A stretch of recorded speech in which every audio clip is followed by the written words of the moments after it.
Umarangkada na ngayong araw ang COPE Thunder exercise sa pagitan ng Philippine Air Force at United States Pacific Air Forces. Isinagawa ang opening ceremony kanina sa Clark Air Base sa Mabalacat, Pampanga.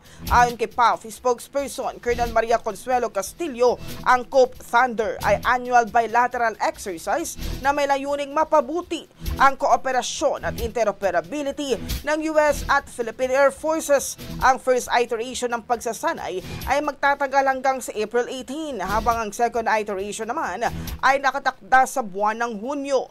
Mahigit 700 tauhan at iba't ibang aircraft ng PAF ang lalahok sa pagsasanay, kabilang ang FA-50, A-29B Super Tucano at S-76A at S-70I Black Hawk helicopters. Sa panig naman ng Estados Unidos, nagpadala sila ng 250 personnel at 12 F-16 fighter jet.